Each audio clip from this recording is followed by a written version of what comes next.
Hi everyone, so today I'm here with my review of Reached by Condie. So since this is the third and last book in the Match trilogy, I'm not going to give a synopsis, but I will however leave the link to the Goodreads page in the description box below if you want to check it out.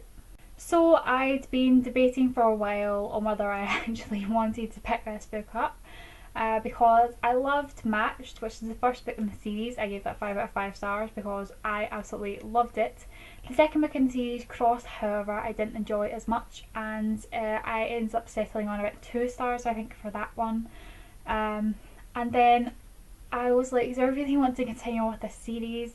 But I just wanted to finish it and find out how everything was going to end and work out. So when I saw it in the library, I thought, it's there, why not just get it? So I did, and I have to say I was pretty disappointed. I was expecting it to be, well, I wasn't really expecting amazing things, but I did expect it to be good, but I didn't enjoy it as much as the first book.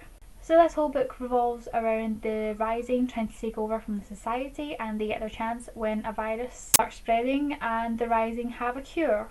But what the Rising didn't plan for was for the virus to mutate, and the cures that were already made do not work on the mutation. So all of our 3 characters aren't together in this book. Cassia is in Central sorting for the Rising, Xander is in the Camas Providence acting as an official for the Rising, and Kai is flying planes for the pilot, along with Indy. The story also kind of revolves around Kai and Cassia's desperation to get back to each other. Cassia was alright in this one. She wasn't my favourite character, but I didn't hate her. She was just there most of the time, wandering about, trading and thinking about Kai and Xander. That is mostly what she did. I really don't like how she stringed along Xander for so long, and I mean, she clearly knew that she wasn't going to pick Xander, so why give him false hope? I didn't like that about her, and I don't like how we saw that in the book. But other than that, Cassia was just an okay character. She was just there for most of the book, so I didn't really feel much towards her. I wasn't a massive fan of Kai in this one either. He was supposed to be helping the Rising and helping people on the pilot, but all he could think about was Cassia, basically. When he was delivering cures, he was debating whether he should just take the plane and go and find Cassia, which would mean basically risking other people's lives by not giving them the cure. So I thought that was pretty selfish of him. Xander, however, I adored. I grew to really love Xander in this book.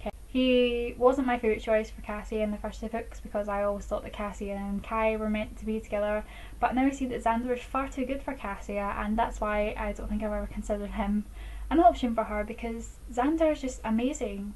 He was working in the Camas Providence as an official, but when the virus broke out he was brought in as a physic to help the sick, and he was the first person to notice that there were differences in the mutations and the reactions of people. So yeah, most of the book for Xander was basically about finding a cure and helping everyone. He was so determined that he was going to find the cure, especially after someone that he met and became friends with fell ill. The storyline of the cure was very interesting though. I was intrigued to find out where the virus came from, what they were going to do to find a cure, and if it was actually going to be possible. I was also intrigued by the fact that there were people who were immune to the virus and immune to the virus's mutation, so I was quite interested to find out how they were immune. The story of the pilot and the Rising didn't particularly interest me that much because we found out that the Rising and the Society have basically infiltrated each other so much that there was no difference between them. So to me this whole revolution was pointless. I mean, they're the same people basically, so I don't think there's really going to be much of a change. Although people seem to be wanting to stand up for themselves more and change things, so maybe there will be a slight change, but I still think the Society is going to end up in charge at the end, even if its new name is the Rising, because they're basically the same people now, so it was just completely pointless in my opinion. I was pretty upset when I found out about Indy though. I loved Indy's character, and I just wish that we got to see a lot more of Indy in this book. Her and Kai had a great connection, but he just didn't see her because of Cassia. But yeah, I loved Indy, and I'm upset we didn't see more of her. The ending was nice for Xander. I'm glad that he finally found someone who appreciated him and someone who was good enough for him, because Cassia just wasn't good enough for him in my opinion, because she never appreciated him. So yeah, I'm very, very happy that Xander got his happy ending. Overall, this wasn't a great book, but it wasn't terrible either. I did find myself having to push myself through some chapters, but there were times I was really absorbed into the storyline and other times I just couldn't be bothered reading it, so I ended up giving it 3 out of 5 stars. Yeah, I did enjoy some parts of it, but there were other parts that I just couldn't be bothered reading and I didn't want to pick the book up again. For me, it was a disappointing end to the series, but oh well. So that was my review for Reached by Ali Condie. I hope you guys enjoyed it and I will see you guys later. Bye everyone.